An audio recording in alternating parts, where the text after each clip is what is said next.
Hi, today I'd like to give you a video tour about Samsung TL320, or also known as WB1000. This is the most advanced Samsung camera up to date. It has 24mm wide angle to 120mm telephoto zoom, which is really usable for walk around, and it is very rare to find a compact camera this wide. Um, there are some other compact camera that has 24mm, such as like LX3 or Sony WX1, but most of them is generally not that wide. So wide zoom lens is very usable for landscape photography, for example. And the other great features is a 3" AMOLED screen, which is pretty new. The screen is very detailed and very sharp, especially in the um, in the indoor condition and in the shade outdoor. But in the direct sunlight, it's still very glary and reflect the light, so it's very hard to see the LCD. So even it's better than most of the LCD out there, but in the bright daylight, it's still have a problem to see. And there's also a smart control dial. It is actually here, the control dial that lets you change aperture, shutter, or other menu option, which is usually, actually, this round dial usually found in a Canon, like Canon G10 or DSLR, but this is the dial is pretty good and pretty fast to change settings. So and also you can also press the button, for example, you want to change the flash setting or display or self timer and stuff like that. The body design is pretty cool. It's generally very thin and very pocketable. It is flat, so the lens doesn't protrude, which is great. And from the top part, you'll see this is Samsung has developed some kind of pretty cool design. It has two analog indicator. One is for battery, the other one is for memory card. It's pretty useful, especially when you go to in the bright light and you want to check really quick how much how much battery or how much memory card you have left. So, and then there's a power button and shutter button here, and the mode.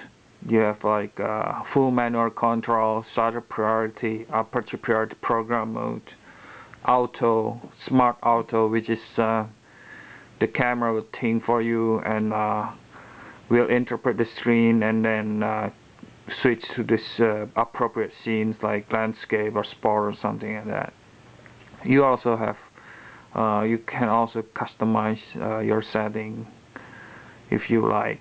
So it's generally pretty cool. Let's turn it on. When you turn this, it's probably half second, and then the lens will open, and then you can see the back there.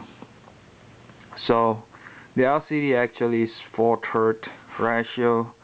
But you can change the aspect ratio. For example, this one is 16.9. The menu button is it's the interface is pretty cool. That's function, sound, display, setting, and usually most of the setting is in the function. So for example, you can set the face detection on. Photo size, we can choose maximum photo size 12 megapixel at 4:3 ratio. And if you don't want to go to the menu, you can go to the function button directly and change setting that are available for the mode. Nice thing about if you regularly take group pictures or portrait.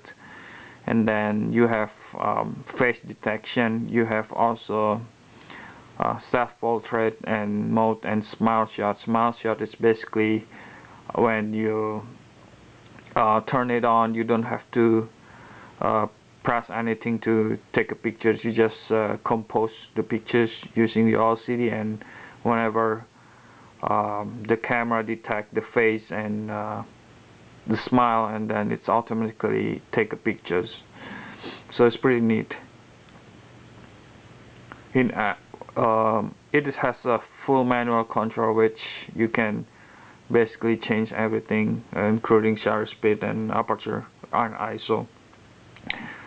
And how to do it is just using the round dial, change to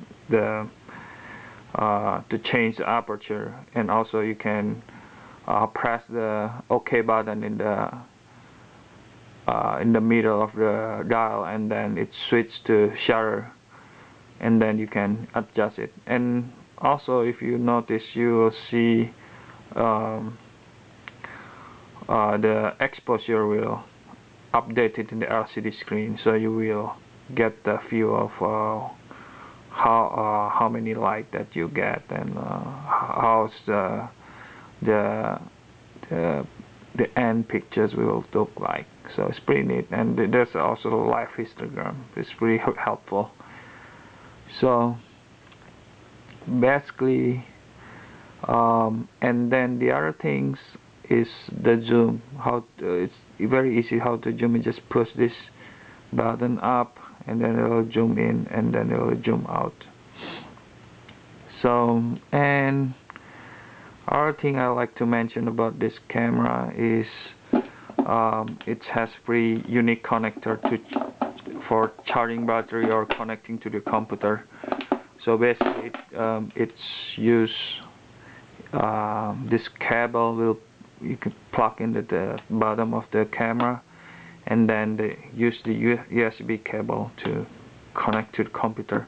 And also this cable is they use it for charging battery too, so you can put it in and then plug in and charge the battery. It doesn't have like dedicated battery charger, so you need to plug in with the camera with this. So okay, so basically this is a pretty nice camera with a price point of $335. It is very pocketable and great value for the money, because basically this has like a pretty new technology, full manual control, which some of the competitors is selling at a higher price. For example, X3 selling at probably around like 500 to 600 right now, and Canon G10, G11 is way high, and it's not that pocketable. Canon S90 IS is 425, but it's not in the market yet. So this is okay. The last one is the image quality. The image quality is pretty good. In ISO 80, basically you get excellent pictures, but in the low light condition like indoor, I advise you not to take pictures up to more than 400 ISO, because it's noise really become really obstructive. So I suggest to take low ISO or use a DSLR if you like to shoot at low ISO. But generally it's pretty good because it has image stabilization built in. So for still image in indoor or low light condition, it's still pretty good. So that's it, and thanks for listening. And if you like to see the sample pictures and ISO comparison and other camera reviews or lenses, please visit my site radiantlight.com. Thank you.